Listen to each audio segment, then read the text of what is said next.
L'immigration un jour, l'immigration toujours, ici le Dr Wise, le médecin des procédures. Vous avez certainement reconnu la voix. Dans un premier temps, nous sommes heureux et nous vous remercions des partages, des commentaires, des suggestions que vous nous envoyez et que vous aimeriez bien que l'on traite. Aujourd'hui, nous traitons un sujet assez crucial qui porte sur les projets et les projections de l'année 26. Quelle est la meilleure façon d'immigrer pour le Canada en 2026?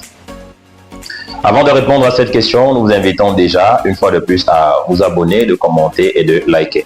Si vous avez des thématiques et des sujets que vous aimeriez bien que l'on traite, nous sommes ouverts d'emblée et acceptables de pouvoir traiter tous les sujets que vous aurez. Aujourd'hui, il est question pour nous de savoir quelle est la meilleure façon d'immigrer pour le Canada courant l'année 2026. Dans un premier temps, nous allons plutôt initier à faire l'inverse de la question. Comment garantir une meilleure immigration pour l'année 2026? Quels sont les meilleurs programmes vers lesquels se pencher courant l'année 2026? Nous ferons d'entrée et d'étude les trois principaux programmes qui nous permettent d'entrer sur le territoire canadien avant de définir quel est le meilleur, quelle alors la meilleure façon d'entrer sur un territoire. Avant d'aller d'entrée de jeu, il faut comprendre qu'on a deux principales options pour entrer sur un territoire, temporaire, permanent. Quand on parle de temporaire, vous aurez certainement le cadre des étudiants, des visiteurs, comme en 2026, on aura la Coupe du Monde qui soit accessible pour le Canada.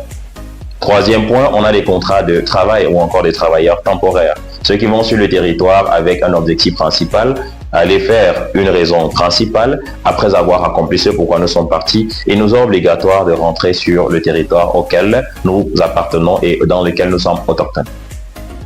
Deuxième cadre, on a ce qui concerne les entrées sur raison permanente. Dans le cas des programmes permanents, on a des travailleurs qualifiés et résidence permanente sur le programme PSTQ qui soit mis sur pied. De même qu'on a sur les programmes de parrainage, des résidents permanents, travailleurs qualifiés en demandeur unique, en demandeur conjoint de fait, en demandeur conjoint légalement défini et uni avec la famille et des parrainages. Pour ce qui traite du meilleur de ces programmes, nous allons dire d'entrée de jeu qu'il n'est nulle autre raison pour tous ceux qui décident d'entrer sur un territoire, si ce n'est pour la visite. La majorité de ceux qui entrent sur un territoire se posent une et une seule question. Comment faire pour avoir légalement le droit de séjour sur ce territoire-là? Comment faire pour entrer comme étudiant et pouvoir y rester, travailler librement, entrer et sortir quand on juge nécessaire? Comment ne pas arriver sur un territoire avec la crainte de ce que son séjour soit expiré ou alors arrive à son terme? Telle est la question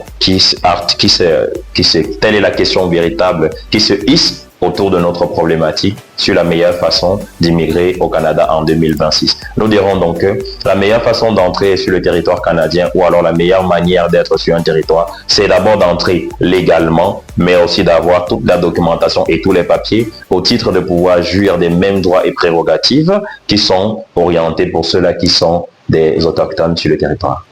En d'autres termes, je vous dirais le meilleur des programmes, la meilleure des solutions à une immigration assurée et certaine pour l'année 2026, c'est la demande de résidence permanente. Quand on parle de demande de résidence permanente, je vous dirais déjà une clé ou d'ouverture. Commencez à préparer déjà vos tests de langue dès maintenant. C'était le Dr Wise, le médecin des procédures. Nous vous disons à bientôt. N'oubliez surtout pas de vous abonner, de commenter et de liker. On se dit à la prochaine.